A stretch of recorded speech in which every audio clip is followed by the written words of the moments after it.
property and entrepreneurship. And today I'm really excited that we're going to have this symposium that generally focuses on trade secret law.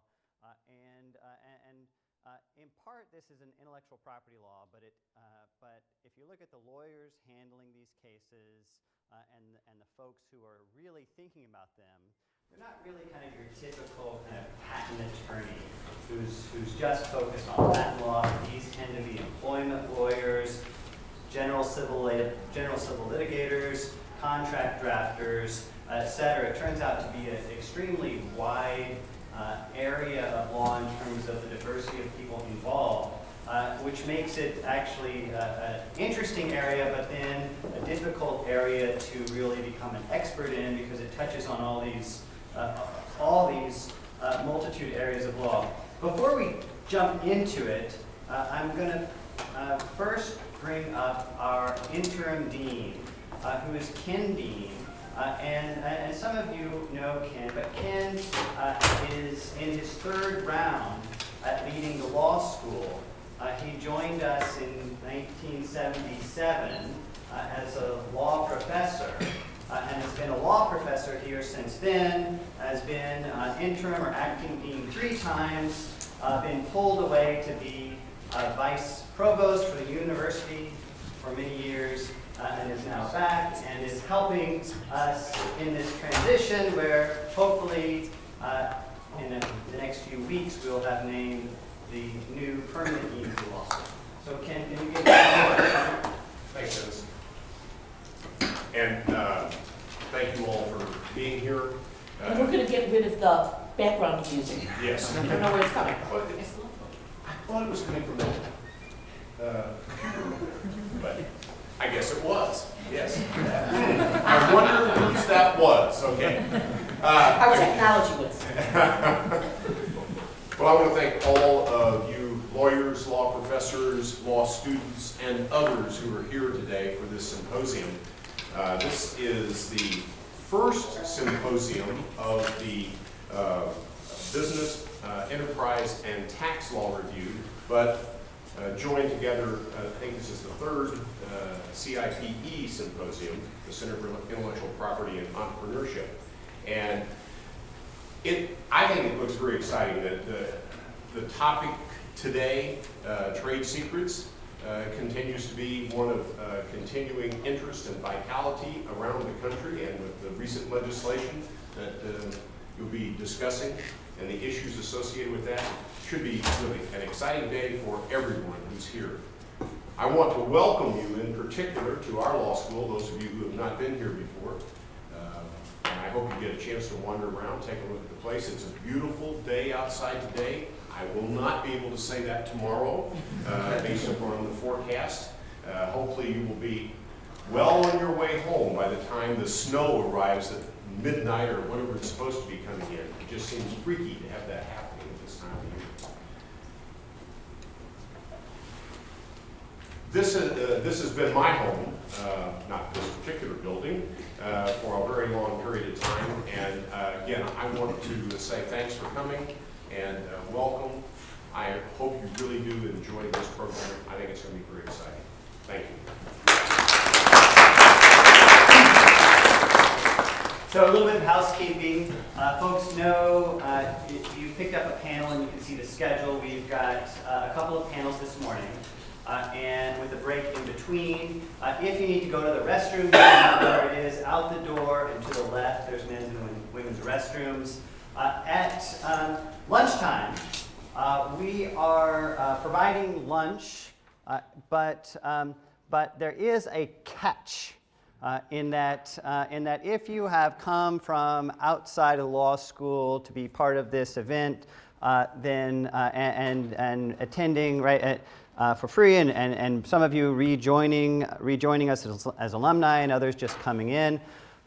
The catch is that we would really like this to be a networking lunch, which gives our students an opportunity to talk with folks in practice who have been out of law school, or if you're non-lawyers in some other area of business or industry, to just give them some more connections and more insight into what life is like after they exit these walls.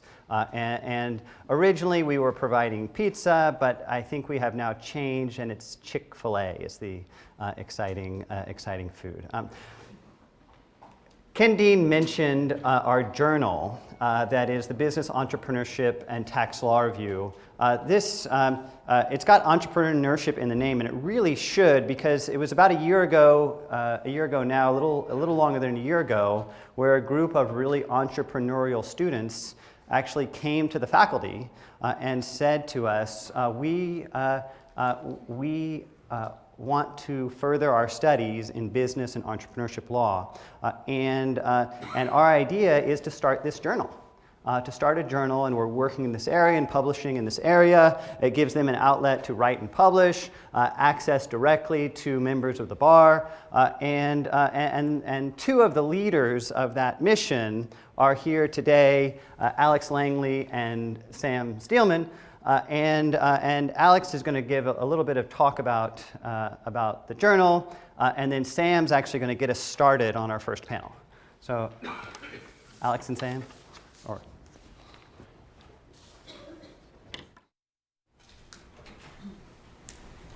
Good morning, everyone. Thank you so much for coming. As everyone said, I am the editor-in-chief of our Business, Entrepreneurship, and Tax Law Review. We're really excited that you're all here today. Very excited to be co-hosting our first symposium with the Center for Intellectual Property and Entrepreneurship. Special thank you to Professor Crouch, Professor Levin for all their work on this. Just to give you a little background about the journal, we publish twice a year. We publish in the fall and in the spring for articles. We publish white papers and blog posts kind of on a rolling basis. And our articles range in topics from, believe it or not, business, entrepreneurship, and tax, as well as IP issues, regulatory issues, and employment issues. And so if you have any further questions about the journal or you're interested in possibly publishing, lunch will be served right in front of our office downstairs, and there will be people in there that can answer any questions that you have. So without further ado, Sam's going to introduce our panel. Thanks. Thank you, Alex. Good morning, everybody. This is exciting. It's finally here. I'm glad that it's here. Thank you for coming. I'm the lead articles editor for Better, the Business, Entrepreneurship, and Tax Review, Law Review. So thank you, Professor Crouch. Thank you all for coming. This first panel here is going to talk about kind of the origins of the Defend Trade Secrets Act, which was passed in 2016. I'm sure most of you all are aware of this, but we are lucky to have our own Professor Crouch here, who is going to be talking on this, and then, no offense, more importantly, I wouldn't say more important. Mr. R. Mark Halligan, who is a partner at FisherBroyles in Chicago, and he has published extensively on trade secrets, intellectual property, and has been published very recently in regards to the Defend Trade Secrets Act. He's a very experienced trial attorney, and we are very excited to have him here to provide his insight. And so if you all would welcome these two gentlemen, that would be great. Thank you.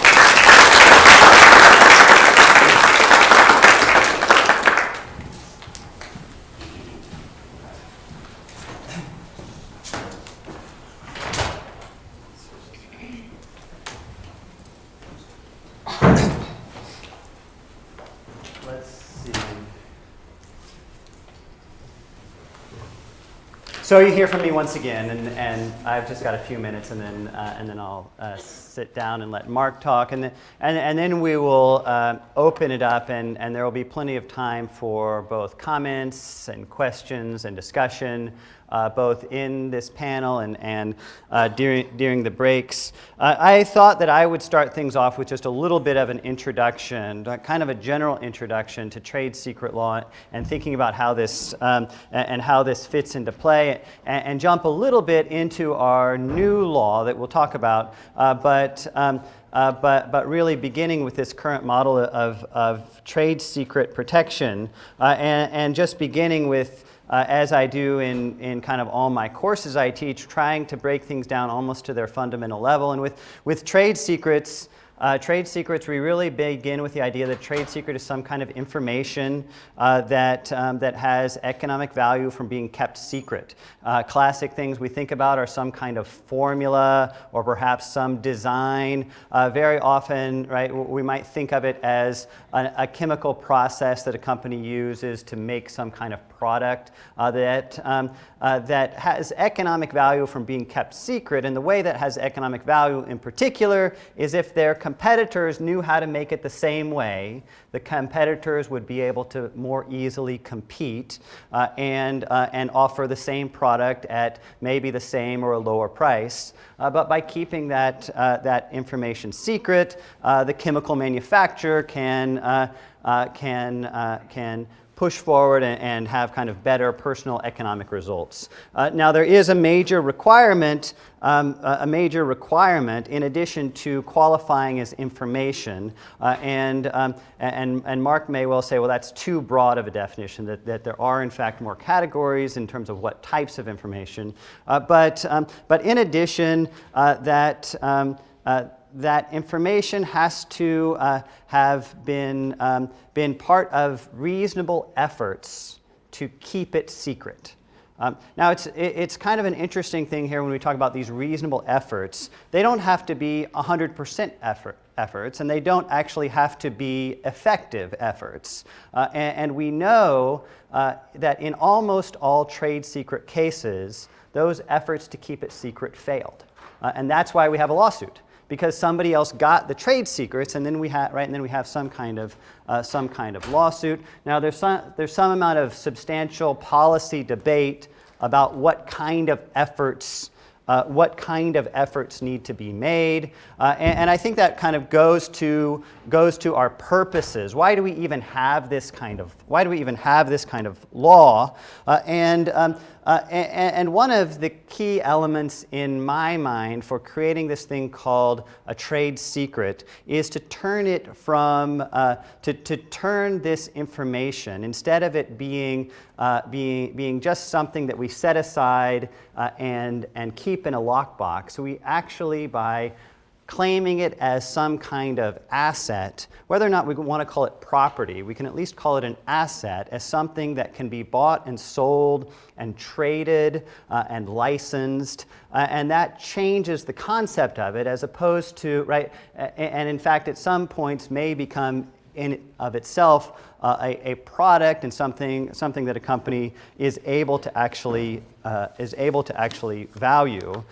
That's right, and that's kind of a core concept. I teach our 1L property law class, and that's a core concept of a justification for property law in general, is the idea that once you are able to categorize something as an asset, that really provides folks with both incentives and capabilities to develop that asset and to further it.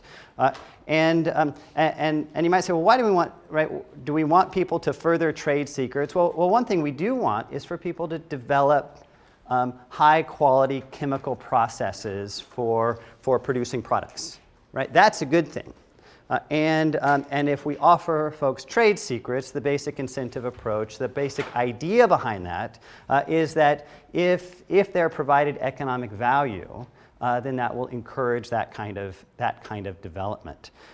Now, all of that kind of discussion to me sounds a lot like patent law as well, in that that's the basic concept behind patent law. And if you develop a new chemical process, you can generally also patent that.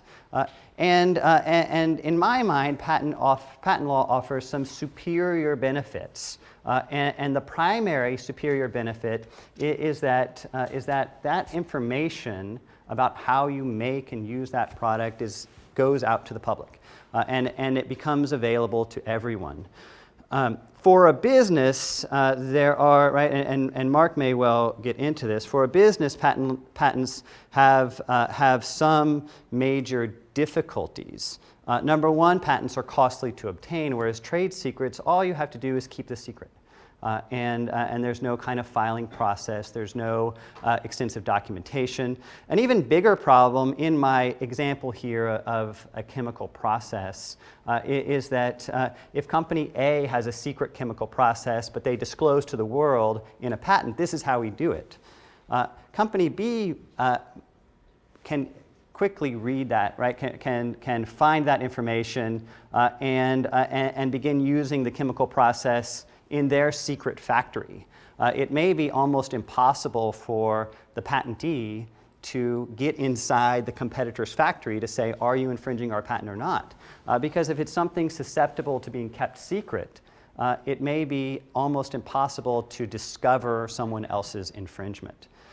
Now, all of this, right, all of this goes down a certain line of thinking about trade secrets as closely related to patents. Now, one thing that we'll hear today from a few speakers is that the vast majority of trade secret cases are not about inventions. They're not about technology, but rather they're other information. And really it's about business information, and the most common trade secret claims are ones where an employee left a business and took with him information about who are the customers and what's the pricing information for our firm. That's typical trade secret information, and that information isn't even susceptible to patent protection, and that gets us into that gets us into some real concerns in my mind. And our keynote, Professor Lobel, has written kind of extensively on the relationship between employers and employees, and the idea about when I leave a firm and want to go use the information that I have and use my skills, perhaps to compete or perhaps in some other market area, that transformation tends to be a really good thing for the economy, a really good thing for our society, in that when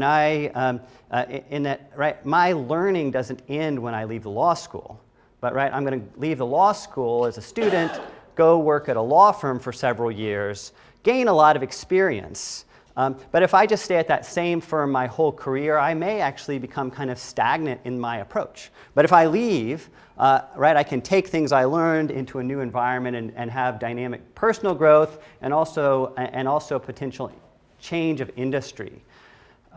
Trade secret law has some risk of limiting that, in that if I can't take the information I learned at my first job and transform it into my second job, then if I can't take that information, then I might not even take that second job in the first place.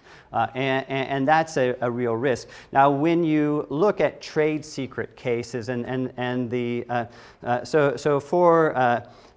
for this symposium, several of us are also writing articles that will be published in the Better Journal. Now, originally they were going to call it the Best Journal, and they had a different acronym, but we toned them down, to just be better. In my particular article, what I have looked at, and I'm now about halfway through my analysis, is looking at the whole set of new federal trade secret claims, and what are some common attributes that folks have. And in almost all of these cases, what we're finding, and this, anyone who's practiced trade secret law would recognize this as expected. What we're finding is that in almost all the cases, there's a trade secret claim, and then there is also some type of breach claim, which is either a breach of employment contract or a breach of fiduciary duty, and generally when an employee leaves to go to a new company, they also, right, that new company is also sued for unfair competition. And so we have this, right, this set of 4 claims that almost, right, that in the vast majority of cases travel together to form a package. And trade secret is one element of that, and these other four fit in as well. And so we have these real concerns about free competition, employee mobility, and also, right, and we also have free speech concerns, and we've seen this repeatedly in the tech area, and certainly, right, and certainly these same principles are coming up in our national politics and international politics area, where we have some illegal act that obtains information. It could be that someone breaks into Apple computer headquarters, maybe just via the internet, and discovers plans for the next watch, the next iWatch, and gives that to a reporter. And that's really a parallel situation to WikiLeaks obtains things from the CIA and gives that information to a reporter. And then we have real First Amendment questions about to what extent does trade secret law prevent the news media and others from reporting on this type of information, and that continues to be an ongoing both policy debate, but then also a real debate that happens in court. And so those elements are real and important. The last bit on the policy issue that I think is kind of a fascinating twist on the thought of how we justify trade secrets is what I've written there allows for limited sharing. And I told you about trade secrets and the notion that these are assets that can be sold and licensed and transferred. And the interesting thing about trade secret law, since all you have to do is take reasonable steps to keep it secret, that allows for me to contract with a subcontractor to say, and you're going to promise to keep this secret, and they can also promise with other subcontractors to keep it secret. Or if you have a firm if you have a company with 10,000 employees, its potential to keep it a secret just within our confines of our employees. And that becomes a pretty big group of people. And trade secret law can protect it amongst the entire group. And if we had a different situation where that information was not protected at all under the law, then what a company would need to do would be actually keep it secret. Actually limit only to the people that really need to know that, and perhaps build better safes so that nobody could get access to that. Whereas because the law is protecting the information, it allows some relaxation on the actual work of keeping it secret. And in many ways, protecting trade secrets as a law then I think allows for opening up sharing of that information.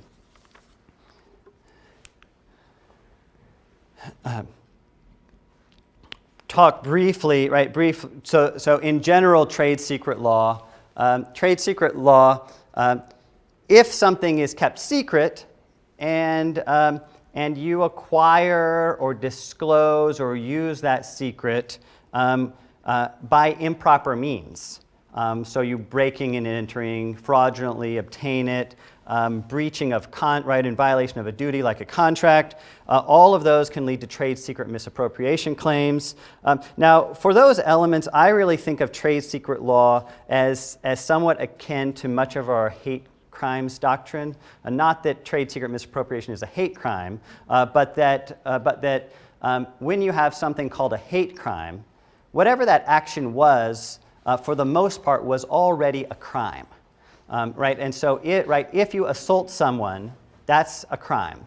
But if you assault them because of their ethnicity, that becomes a hate crime, right? They're both crimes, but one of them, right? And what's the difference? One of them has a higher penalty. Is the basic difference under the law, right? You go to jail for a longer time, you're fined for a higher amount.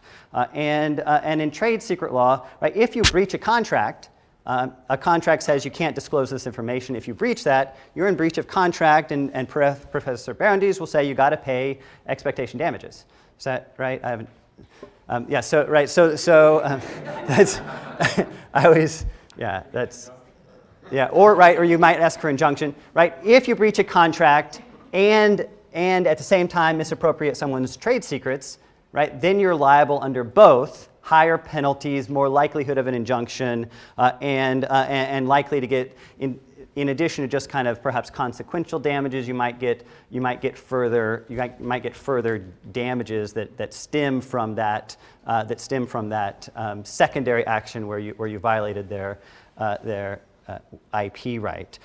Now this third one though, right, if you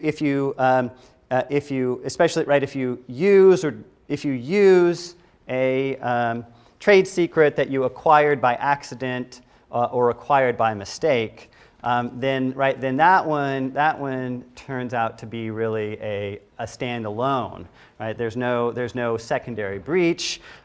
Now, in that situation, in all these situations, there tends to be a mens rea requirement, such that there needs to be some recognition that what you're doing is violating someone's trade secret, so it can't be a pure accident. It's that you obtained it by accident. This happens to me all the time because early on when Gmail was starting, I registered the email patent@gmail.com. And it turns out that lots of firms, for their docketing service, so if we have a firm like Kirkland.com, their patent docketer, they just email docket stuff to patent@kirkland.com, and so lots of folks accidentally send me their docketing stuff to my Gmail, and so right, and that's in addition to being a breach of a lawyer's duty to confidentiality, and so there's professional responsibility issue, right? Those would also rightly be considered trade secret information if this is not a public, right? If it's not a public docket, and in all likelihood there's some private information in those, and I received those by mistake, but I recognize that that's secret information. I expect that if I then went and began sharing that, that I could well be liable under the trade secret rules, especially because I recognize that it was supposed to be secret and was sent to me by mistake. What I do is delete it and reply and say, "Stop sending me emails. You guys have screwed up again." And and I don't think anyone sent it twice, and so that's a good. Right, there's also in trade secret law a set of important defenses, and the key one that I love is reverse engineering. Right, if you get the product and you can get somebody's product and just figure out how it works, or you independently create it. If you do that, that's no longer a trade secret infringement. If you can find it in a public source, like they turned out they published it or they spoke about it at a talk, that's all a public talk, that's all fine. Voluntary disclosure is also fine, except in this mistaken voluntary disclosure issue. So if they actually give it to you or give it to somebody without restriction who then gives it to you, those are all fine ways to get somebody's trade secret, and then at that point you can use it. And once that happens, and dependent, right, there's some amount of debate in the courts about at what point it's no longer a trade secret. At what point is it public enough or reasonably ascertainable by the public to no longer even be protectable? So I think I've got two other things to talk just briefly about.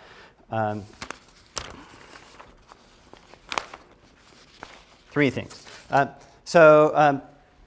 As we get right, so Mark's talk is really going to focus on the Defend Trade Secret Act largely, but if we go back before that, we start things off with common law, courts developing trade secret law. We had a restatement of torts back in the 30s that kind of spelled things out, what we think trade secret misappropriation looks like. We added that, right, in post, so 70s, 50s through the 70s, really, we've got this restatement of unfair competition, restatement, and the Uniform Trade Secret Act that's adopted now by the vast majority of states that all create trade secret protections. Common thing through all of these, especially following Erie, where we ended really federal common law, the common thing about all of these developments is that these are state law developments. Trade secret protection has throughout for a long time, and essentially always has been state law doctrine in this country. We have one exception from 20 years ago, the Federal Economic Espionage Act, which created a federal criminal and civil penalties for certain trade secret violations, and these were seen as kind of times when, especially focused on when someone stole a U.S. trade secret to take it out to another country. And so getting information from a plant, Monsanto's factory here in Missouri, taking that off to Vietnam. And major limitation with the Economic Espionage Act is that only the Attorney General has cause of action. And so no private cause of action. So if Monsanto's upset, all they can do on that front is lobby Attorney General of the United States to bring a cause of action. And sometimes that works, and Monsanto might have enough political power to make that happen. But the vast majority of cases, that hasn't happened. We do, in Missouri, have people in jail under the Economic Espionage Act and for this very crime prior to the Defend Trade Secrets Act. So last year, Defend Trade Secrets Act was passed, and in my point, right, there are a lot of elements of this. It's a fairly simple law, but there are a lot of distinct elements. But the primary element of this new law is to create a federal private cause of action for trade secret misappropriation. So now Monsanto can bring a cause of action against this person in federal court, and anyone who would like can bring can bring this cause of action. An owner of a trade secret that's misappropriated may bring a civil action. So this is the basic law, easy to understand, and it's just a transformation. Now we're in federal court instead of state court. The idea behind the law, at least as far as the legislative history goes, was not to expand the scope of trade secret law, but instead to give this opportunity to put it in federal court. There were and this is based on a few things. One is this general notion that some folks had issues where their employee or someone who took their information moved from Missouri out to Oregon. And they want to sue in Missouri, but the Missouri courts no longer have personal jurisdiction over that in person, and so it becomes a difficult lawsuit. And so in that framework, in some ways, right, that's how it was spelled out. Of course, the Congress folks didn't say, well, what about diversity jurisdiction? And so we didn't get quite that far in terms of the debate. There's also just this recognition that things are cleaner in the federal courts. And Mark may well talk about this, and others may well, but one thing that I really expect, currently we have, although we have the Uniform Trade Secret Act in many states, there remain substantial differences in how this is applied on the ground. And especially because there is a major interaction between trade secret law and these employment contracts. And that varies substantially state to state. What many large companies, operating across state lines wanted to do was to say, we have a uniform policy across our country. Instead of saying we have one thing we do in Missouri, another thing we do in Illinois, another thing we do in California. And so that's part of the hope that this will bring about uniformity in the process. But we just don't know. We just don't know. No preemption. You can still bring a state law cause of action if you like. And Since I know we have several University of Missouri employees here, last little bit, for you guys, the law has a savings clause to say that the state will not be liable for infringing under the Defend Trade Secrets Act. And so state might well be sued if the state allows itself to be sued under the state law, but not under the federal law. And so Missouri, right, can steal people's trade secrets without worrying about this particular issue. So I think I'll stop here and let Mark pick things up in the next step. And then I think after that we'll do questions and responses. Does that sound good? That sounds good. Okay, Yes, Mark, I'll absolutely. set yours up here. Okay.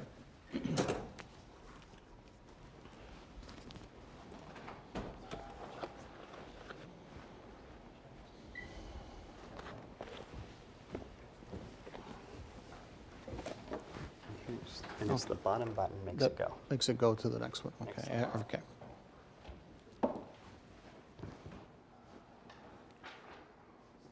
That doesn't look like the first. Oh, you went over from the. Okay. Okay.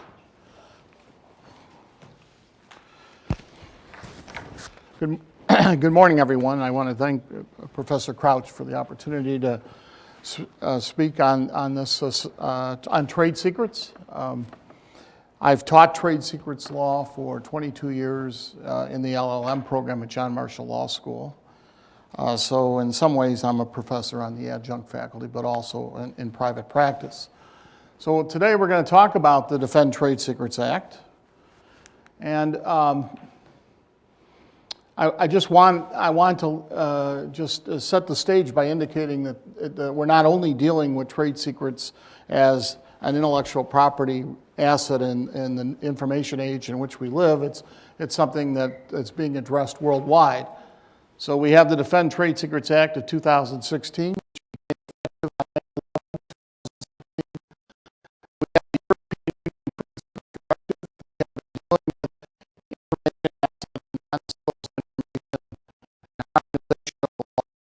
For many years, they finally decided to adopt trade secret as the term for this protected information, major breakthrough, and they have now passed a directive. So the member states are in the process of implementing through their state legislatures the European Union Trade Secret Directive.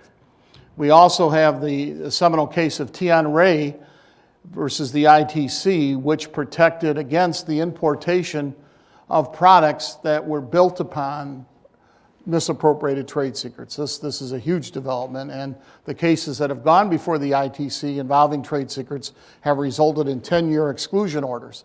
10 years you cannot bring that product that was built upon misappropriated trade secrets into the United States, and also sort of laid the foundation for recognizing that federal law is going to follow the law that's developed under the Uniform Trade Secrets Act.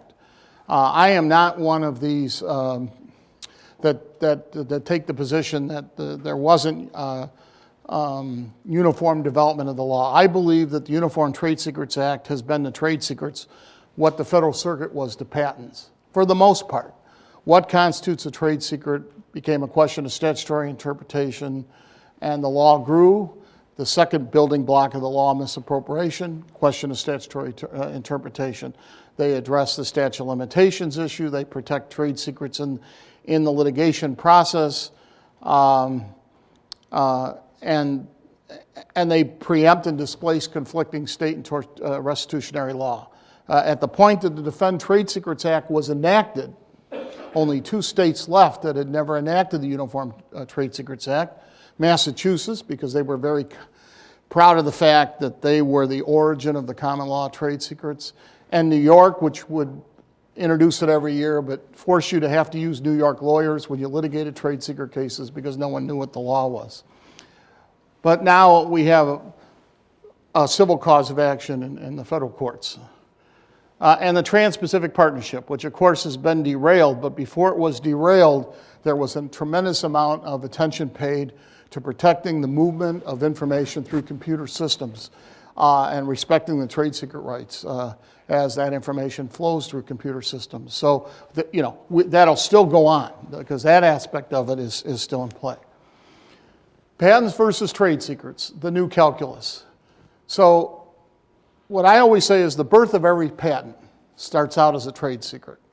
If I have a conception right now in this speech of some new idea, the only way that I can protect it is by keeping it as a secret. That's my intellectual property protection.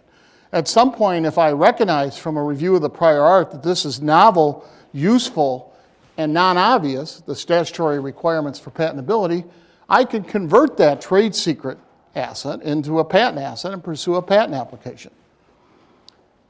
In every case where you then have an information asset and you're trying to decide whether to protect that asset as a trade secret asset or a patent asset, you have to do the patent versus trade secret analysis. Now, clearly, patent protection is a much stronger protection. You can prohibit anyone from making, using, or selling the patented invention. Trade secrets are ephemeral, most of the time have a short shelf life.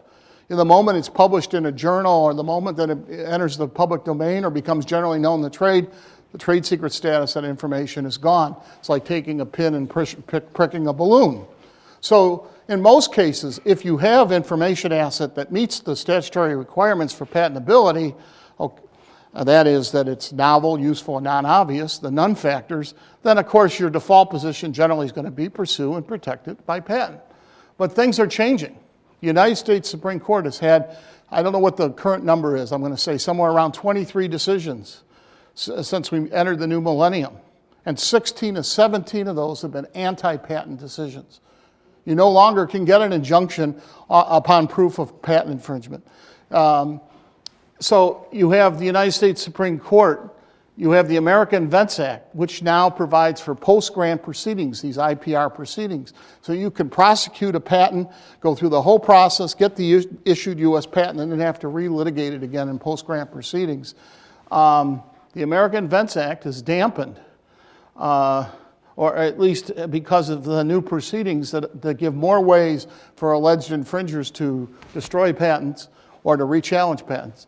That's balancing into the factor. And then the cost, which Professor Krause already talked about. The patents, the cost of patents, both in U.S. prosecution, then if you're going to proceed with protection in other countries, very expensive. Whereas the trade secret calculus, if you build an internal trade secret asset management system, and you can protect this information without anywhere near the cost that you would have for patent protection. International enforcement issues. You've got these issues about whether or not your U.S. patent or wherever you've patented the information, you can prevent the infringement that takes place internationally. So these are all the factors that go into that analysis. The Defend Trade Secrets Act of 2016 is the pinnacle, my pinnacle of many years in trade secrets law.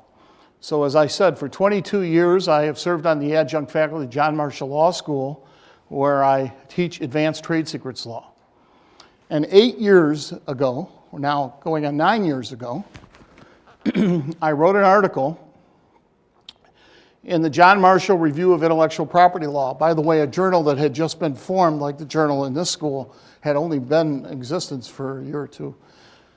I agreed to write this article and wrote this article and I have the site there in 2008, advocating two critical amendments to the Economic Espionage Act of 1996, which was a criminal statute. As Professor Crouch pointed out, there was no private civil cause of action. It was a criminal statute with two provisions, Section 1831 and Section 1832. In that law review article, the two critical amendments that I recommended were, number one, add a private civil cause of action. The victims are U.S. corporations. The FBI and the Justice Department's overwhelmed. Let them bring these cases in federal court. And number two, ex parte seizure provisions.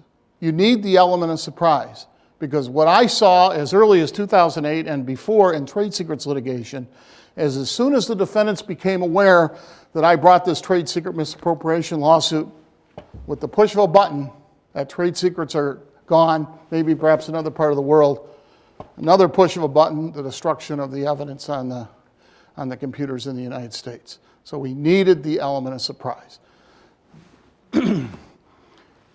For what happened after that was Senator Cole's staff in Wisconsin picked up on that law review article, and he assigned his Senate legislative staff to start working on a bill.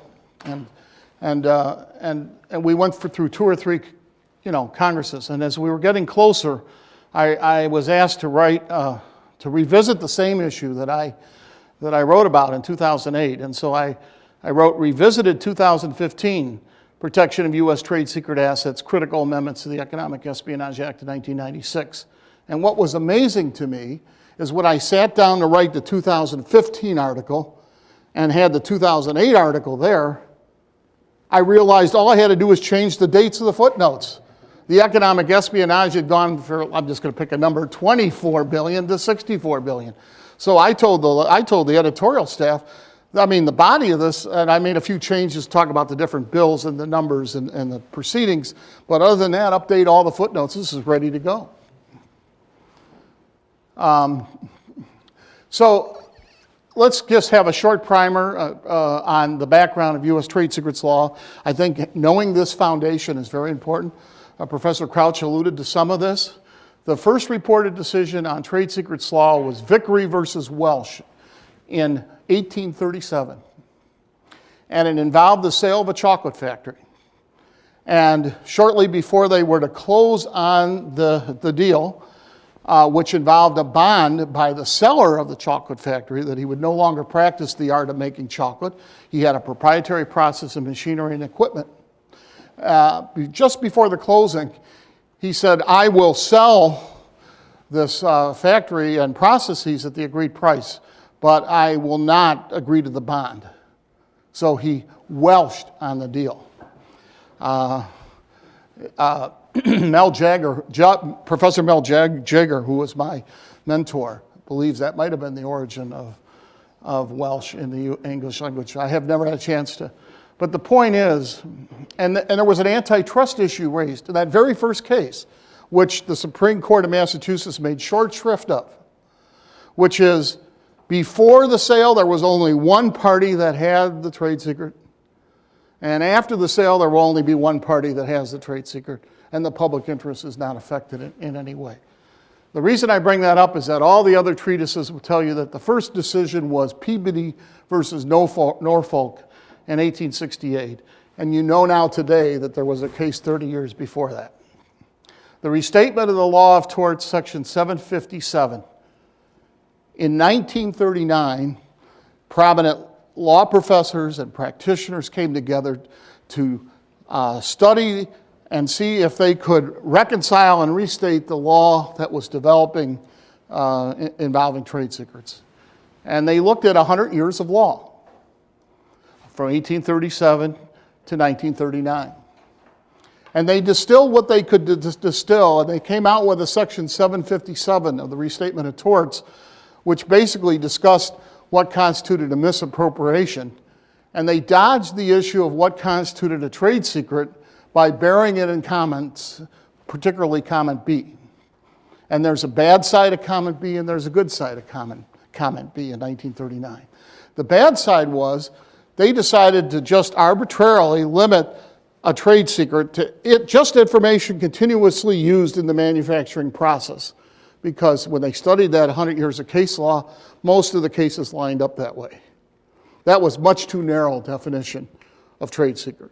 But that is what was in one part of comment B. But the other part of comment B, which is the dynamic aspect of it, is the 6-factor litmus test for trade secrets, which today is vibrant and alive and well, and is the litmus test for determining whether an alleged information asset qualifies as a trade secret asset. Now, you go to cocktail parties and you're around at different business events, and someone will come up and you'll say, well, I'm a lawyer. Well, what kind of lawyer? Intellectual property lawyer. Then anyone that says that to you, ask them what the 4 intellectual property rights are. And if they don't say patents, copyrights, trademarks, and trade secrets instantly, I don't know if they're an intellectual property lawyer. Now I've got a lot of lawyers nibbling at my heels. They're trade secret experts and trade secret lawyers and trade secret this and trade secret that. If you're running anyone who says they're a trade secrets lawyer, ask them what the 6 factors are. The extent to which the information is known outside the company, the extent to which the information is known inside the company, the time, effort, and money expended to develop the information, the value of the information to the holder of the secret, or if it were to get in the hands of the competitor, the reasonable measures taken to protect the trade secret, and the difficulty to reverse engineer that information. Okay? That's a trade secret lawyer, if they can recite the 6 factors. The Uniform Trade Secrets Act, 1979, came after the Kwani Oil versus Bikram decision in 1974, which held that a trade secret's a different form of protection than patents and there's no preemption. Huge case. When the second restatement of torts came out, they did not readdress Section 757, so there was this hole, and it was filled by the Uniform Trade Secrets Act, which, if you go back and look at it, is really only 7 substantive sections, but all critical sections in trade secrets law. There was an amendment in 1985 to deal with the forced license situation. Some of the states were and proponents were dissatisfied that you could steal someone's trade secret, and if you got caught, the worst that would happen is you'd have to pay a royalty. So they cleaned that up. But you've got to check to see if your state went with the 1979 version or changed or went with the 1985 version. And there are other substantive changes, not many in my opinion. For example, in Illinois, there's a 5-year statute of limitations. But in the Uniform Act, it's 3 years. But really, beyond that, except for some others I'm not going to get into, it is uniform, in my opinion. This has built the law and the framework now for the Defend Trade Secrets Act. And early on, when we had discussions about a federal statute, we talked about preemption, and I was vehemently opposed to preemption. Because the reality is, the trade secret right, intellectual property right, is the oldest intellectual property right in the world. It's already been traced all the way back to Roman times. If you disclosed as a servant the affairs of your master, you could face criminal punishment or death. Okay? The other causes of action are statutory, but trade secrets goes all the way back to Roman times, and it grew over centuries as principal agent law. Okay, so we have a huge history, and we would not want to jettison or preempt. So there is no preemption. The key Supreme Court decisions. Again, Kwani versus Oil versus Bikram found that trade secrets are not preempted by patent law. Aronson versus Quick Point Pencil, which shows that you can enter into royalty arrangements even if the trade secret enters the public domain, you can still extract royalties. Compare that to patent law. In patent law, the moment that the patent expires, if you try the very next day to continue to extract royalties, that's an antitrust violation. But trade secret law, if you agree to pay a certain royalty, that will apply whether or not the information continues to be a trade secret or not. Aronson was involved, a keychain holder, where they had a 2-tier royalty, one at 5% and one at 2.5%. If after 5 years the patent hadn't issued, well, the patent never issued. So of course the company didn't want to pay anything. They say, well, now it's in the public domain, but no, they were protected by the contracts. It's very interesting. You could build defensively in a contract that if the trade secret no longer exists as a trade secret, that cuts off our contractual obligations, but you never see that. And the reason why is everybody wants that head start advantage, that first market entrant advantage. And so they're willing to enter into these relationships. But that's 1979. Ruckelshaus versus Monsanto, 1984, another seminal case where the United States Supreme Court recognized that a trade secret asset is a property asset. So it was at that time, as far as I'm concerned, absent a federal cause of action on the same playing field as patents, copyrights, and trademarks. It is a property asset, which I think is very critical. And then Bonita Boats versus Thundercraft Boats. That's a case where there were, hundreds of amicus briefs filed, where a boat would be designed and introduced to the market with a distinctive boat hull, and then a competitor company would buy one boat, stick it in a plug mold, turn it upside down, and they'd have the same identical hull. The state of Florida passed a statute that you could not do that because you were trading on all the time, effort, and money, millions of dollars. But the fact of the matter is, they had no patent protection, no design patent protection, okay, because it was primarily functional, and they couldn't get utility patent protection. So they had no protection, and so we know in trade secrets law, if you can reverse engineer it, once it enters the market, that's a complete defense to trade secret misappropriation. So the state statute was found by the United States Supreme Court to be unconstitutional and preempted.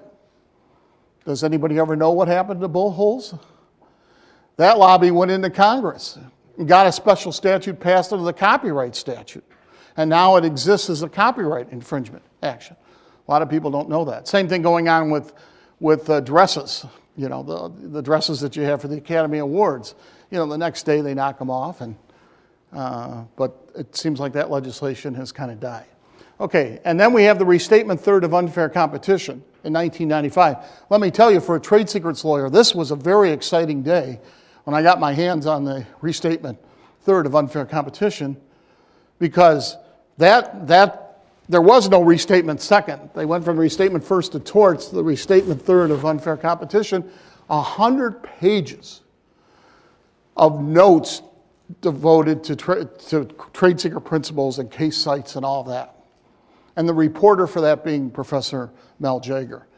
Excellent. If you don't have it, you have to get it. $85 or something like that. You can own it and put it on your bookshelf. And the Economic Espionage Act in 1996, which made the theft of trade secrets a federal criminal offense. The passage of the DTSA. This is a watershed event in intellectual property law. We live in the information age, and trade secrets protect information. And we need the full machinery of the federal government and access to the federal courts. It's in the national and economic interests of the United States. Those were the themes, and look at the vote. The Senate passed the DTSA on April 11, 2016, 87-0.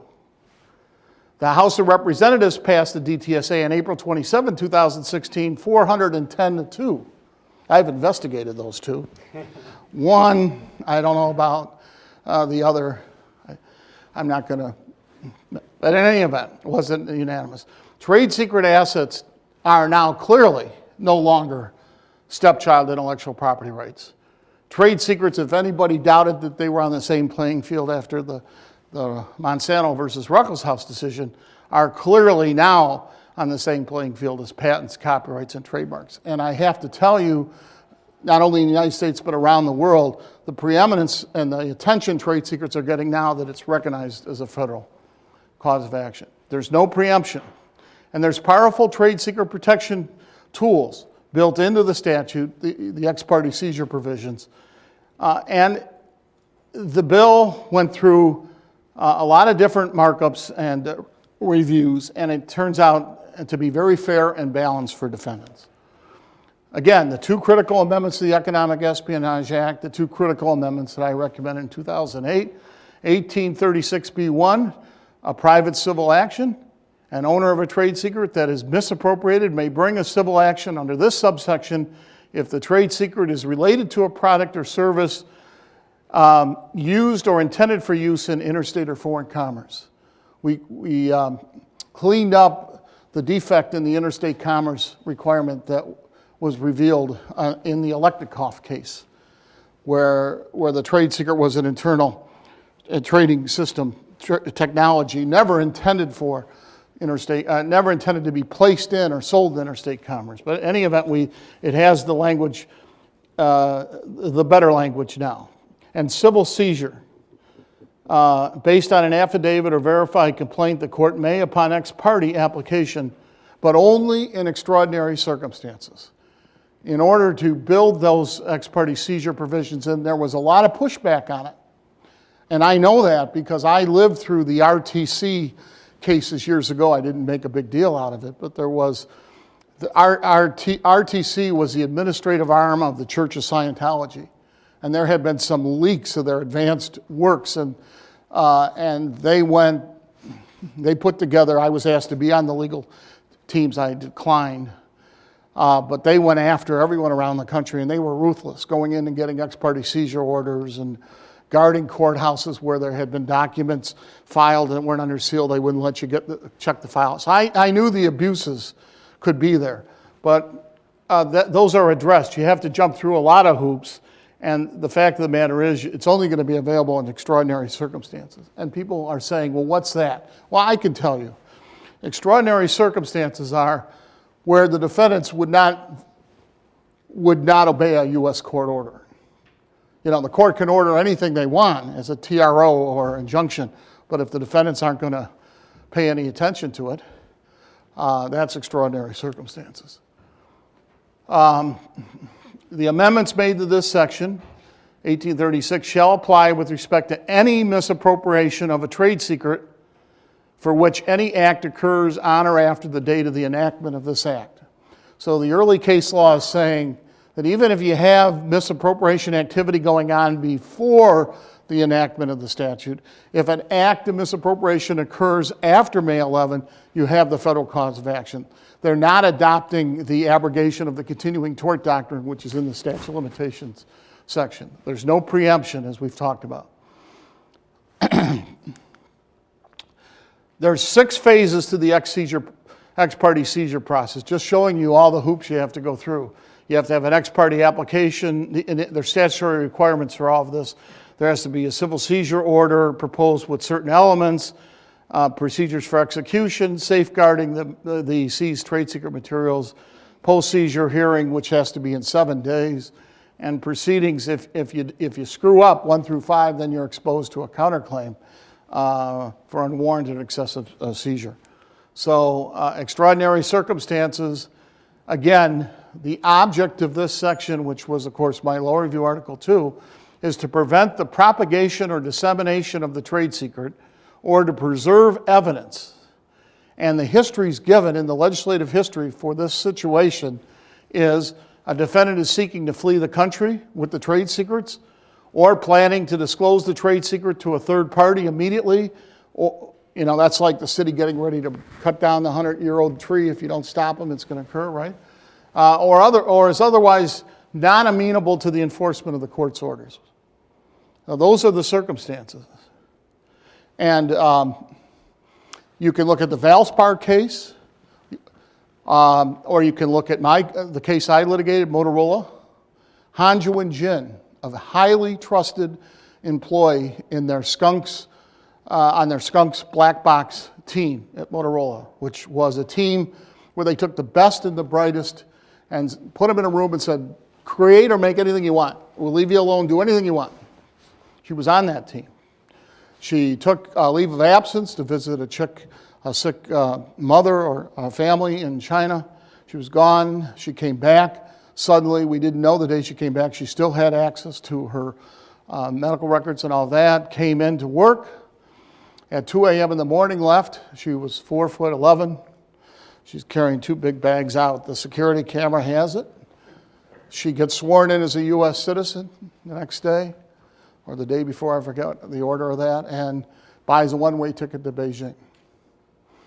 As she's getting on the plane, she's walking down the little corridor to get on. She's stopped by someone in customs and asked if she has more than $10,000 in cash on her.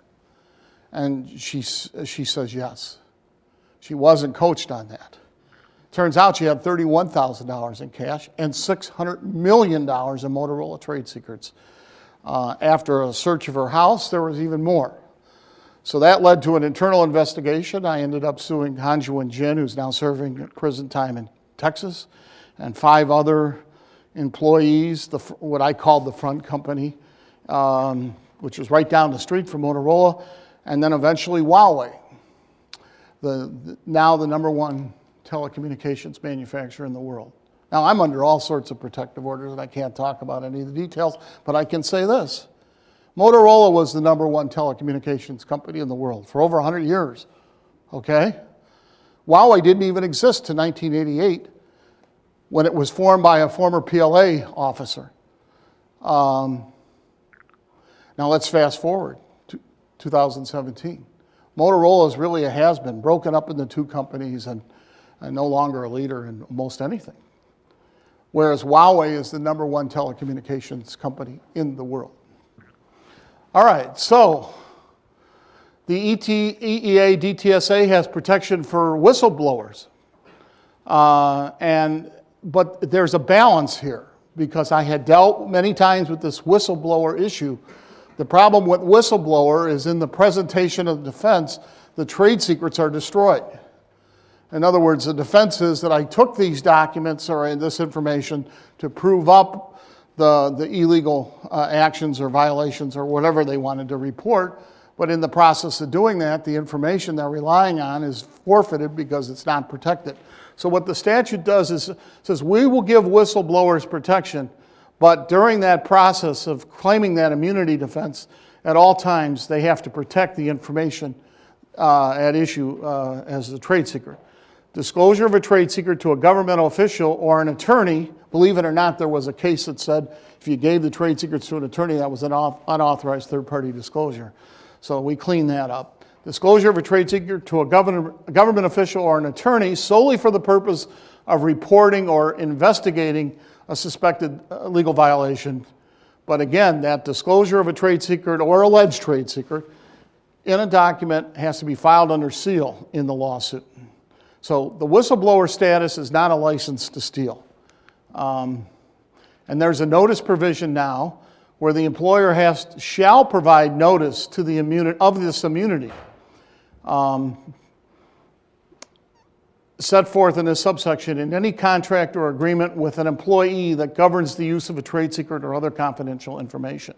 And for purposes of this section, 1833, the term employee includes any individual performing work as a contractor or a consultant for an employer, so the employee expands to independent contractors. Now, you're not going to go back and have to rewrite every one of your prior documents involving trade secret protection, so you can just add another policy statement into the bundle and cross-reference it.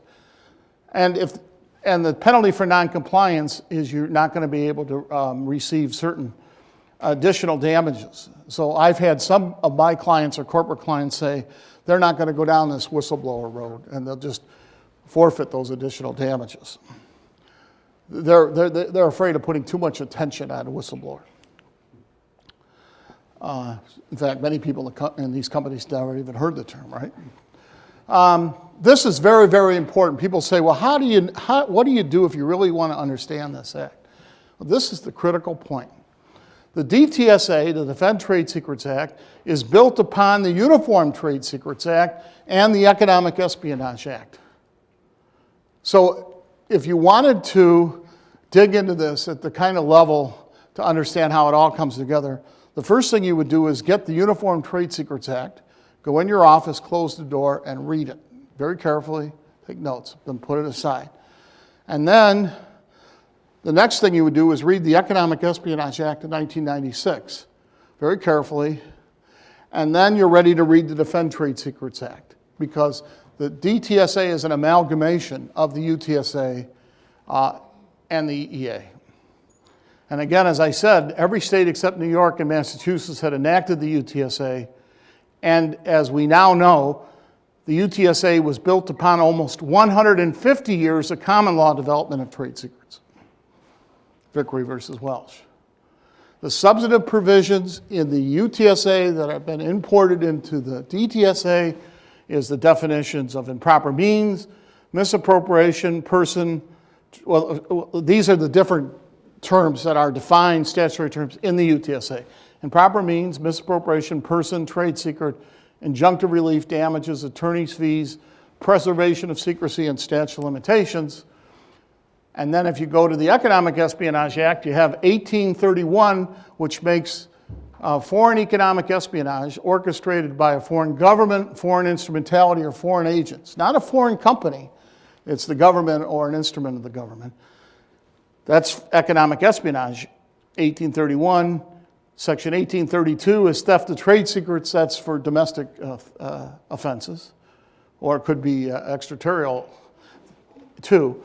Extraterritorial jurisdiction, this is critical because there's clear application now of the DTSA to extraterritorial misconduct. I just spoke last week at the AIPLA, the American Intellectual Property Law Association Trade Secret Summit, on the EEA and the DTSA and RICO, extraterritorial jurisdictions. So I may have an opportunity to come back to that, but you now have a RICO cause of action under the new DTSA. And you have extraterritorial jurisdiction. You put that together, and now you're going to be able to sue other governments. The Trade Secrets Clarification Act of 2012, this is what cleaned up the interstate commerce requirement. They deleted or included in a product that is produced for or placed in. That's what the Second Circuit saw and released Electnikov from prison right from the bench. And that's been changed to a product or service used or intended for use in interstate or foreign commerce, and has cleaned that up. Again, there's extraterritorial jurisdiction. It applies to extraterritorial conduct occurring outside the United States. The DTSA also amends Section 1835 to include Section 1831 and Section 1832 as RICO predicate acts. This is huge. This, again, was the foundation of this talk. The DTSA, as RICO predicate acts, this now opens the door for civil RICO causes of action based upon actual offenses, attempts to, and conspiracies to steal trade secrets. That would be all predicate RICO offenses as part of a pattern of racketeering activity, or by foreign governments, foreign instrumentalities, or foreign agents. And there will now be civil third-party liability for foreign and domestic entities associated associated, there's a typo, associated with or in participation in this third-party civil liability for RICO enterprises outside the new or had reason to know limitations of civil trade secrets law. Well, that's a little bit garbled. The point is you could go after the Godfather now. You could go, for years I've been limited to misappropriation again, just to those who have blood on their hands, so to speak. But I can never go to the financier, the next level up, the person who's orchestrating all that. Now under civil RICO cause of action, I can go after that higher level. Because you see, liability before was limited to only those who knew or should have known or actually engaged in the misconduct. So, okay. I'm enjoying myself too much, huh? Okay. So anyway, this I want to emphasize. So there were 8 samples of different formats, different types of trade secrets in the Uniform Trade Secrets Act. In the Economic Espionage Act definition, that went to 16 examples. But all of this is to and including. And if you look at my book on trade secret asset management, this book here, I've got, I think, 250 examples of trade secrets in one of the appendices. And I did that in the early 1990s. But just so we can appreciate the scope of this, let's look at the definition now in the Defend Trade Secrets Act. The term trade secret means all forms and types of financial, business, scientific, technical, economic, or engineering information, including patterns, plans, compilations, program devices, formulas, designs, prototypes, methods, techniques, processes, procedures, programs, or codes, whether tangible or intangible, and whether or how stored, compiled, or memorialized physically, electronically, graphically, photographically, or if in writing. You think that's broad enough? If the owner has taken reasonable measures to keep that information secret, and the information derives independent economic value, actual or potential, from not being generally known to and not being readily ascertainable through proper means by another person who can obtain economic value from its disclosure or use of the information. Before in the EEA it had said public, but remember that the standard is whether it's generally known in the trade, not whether it's generally known in the public. Okay, I think the misappropriation stays the same. Improper means stays the same, except they add an affirmative declaration that reverse engineering, independent derivation, or other lawful means are affirmative defenses. The inevitable disclosure doctrine is alive or well. We had to placate senators in California, but an injunction cannot be based merely on information the person knows or conflicts with an applicable state law. And then this is the second part of my presentation on trade secret asset management. Now, before I complete this, I want to give Professor Crouch, I want to sign this in his presence. Now, I've written, I'm the lead author. So I didn't write, I really brought in 3 other very talented. I did the preface and I did a few chapters. So this is a 480-page Defend Trade Secrets Act handbook that I've had my hands on. Actually, I have a few tabs. You can see why I tab. And what's going to be nice about this is Walter Kluwer's is coming out with a trade secret navigator, I forget, but they're going to tie into the treatise, to this handbook, online, as the cases come down, they're going to plug them into where they go. And I'd like to give a copy of that. Cool, thank you. And then I'd also like to give, I've already signed this. This is the other half of this presentation. This is trade secret asset management. This is another subject which, again, trade secrets are assets, which we should be able to license and sell and profit from and all those things. But to do that, we have to have effective internal trade secret asset management. Spent a lot of time on this, has now developed software called the Trade Secret Examiner to assist companies with trade secret asset management. And it's built upon the principles outlined in this book, which I'm also going to give a copy of. Thank you very much for inviting me to speak here.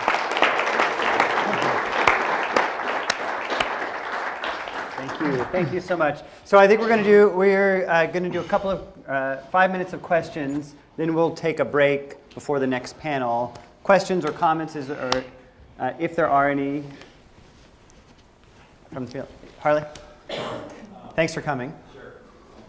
Thank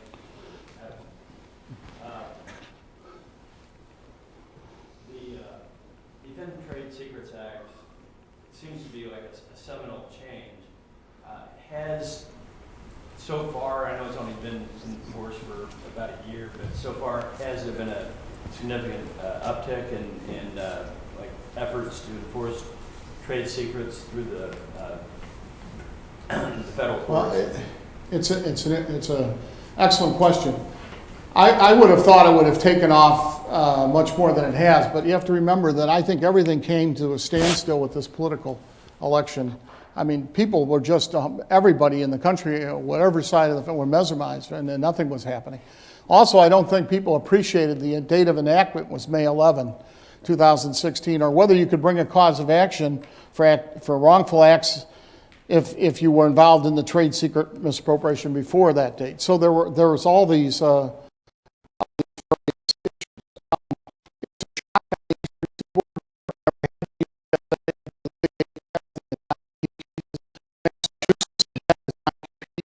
which I really think, and I had a discussion with Professor Crouch, I really think that if you're going to clean up some of the abuse, it's to get rid of this misuse of non-compete agreements. But preserving and protecting the intellectual property assets, trade secrets or patents, that's what the Act's supposed to do. Now, as trial lawyers, in every state where you litigate, you make a decision whether to go into the state court or federal court. Some states, because they have excellent commercial courts like Delaware, you may want to just go into the state courts. You may not want to go. So you have the ability now to bring a state or a federal. If you bring the federal, you can plead both the state and the federal as parallel claims. But I don't recommend that because I'm afraid the judges are going to get, if you got a federal statute, you're going to litigate in federal court, just litigate under the federal statute.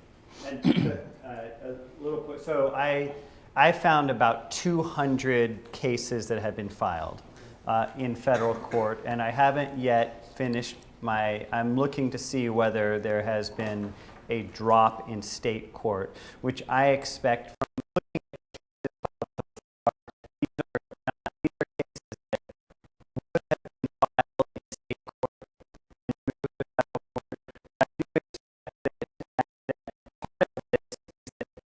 companies are now really thinking about it. And so they've taken kind of Mark's approach of let's reevaluate our process.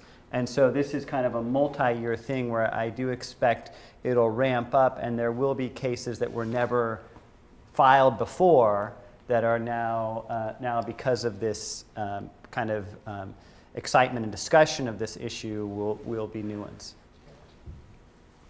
Yes, sir, in the back. Are there many examples of state claims getting removed to federal court under DTSA? What do you think? Well, let me add, so basically these cases are all less than a year old. Yep. And so there have been few substantive rulings. Almost all of the cases filed have supplemental state law claims, breach of contract, unfair competition state law, and also the state trade, right, people bring a parallel state claim for trade secret violation in the federal case. And it looks like, and I think that those are proper for supplemental jurisdiction, assuming that they all stem from this same act of walking away with this materials. And so we may well get a lot of new federal cases figuring out what is our scope of the employment contract kind of thing. And I'm just asking whether there have been any state cases that have gotten removed to federal court since the statute's been. Yeah, no, I haven't seen that. Okay. Yeah, I haven't seen that either. Because it would require alleging violation of the federal cause of action, and so I think the people filing the state claim are not alleging federal trade secret infringement. Yeah, in the back. Yeah, so patent litigation is notoriously expensive and complex, and I'm just kind of wondering how trade secret litigation compares with that, because it seems that it would be considerably more complex and more costly. I can give you the numbers. That would work. Well, when I was in big law, when I left Nixon Peabody, my billing rate was almost $1,000 an hour. But the current numbers are 3 to 6 million for a patent infringement case. Simple, I mean, not real complicated, and 1 to 3 million for a trade secrets case, so half price. And then at FisherBroyles, I have, I've reduced my hourly rate to, for some matters, is $400 an hour, and I do a lot of fixed fee, flat fee, because I know all the stages of the case, so I can run a much more efficient case. So, they're very expensive. One of the big problems is electronic evidence discovery, and I discovered this in the Motorola case. When I told the Motorola general counsel that every executive in the company had to put a litigation hold on their computers and iPhones and iPads, and that causes a lot of consternation. But you have the spoliation claims, the failure to preserve evidence. Yet the only one that seems to be making any money are these electronic evidence discovery providers. The lawyers are, I've been taken out of it. I just get court reporter bills, electronic evidence discovery bills, and processing bills for documents, And I think as trial bar, we got to be much more efficient in the litigation of these cases. It's just crazy. If you have a client that all they get for the first 2 years is an invoice every month, why do you want to use the litigation system, bring a lawsuit? Okay. I think we'll stop. Stop now. We'll take a break. Jim, what time should we start back? 10:15. It's a schedule? 10:15. 10:15. Yeah, okay. Great. Thank you very much, folks.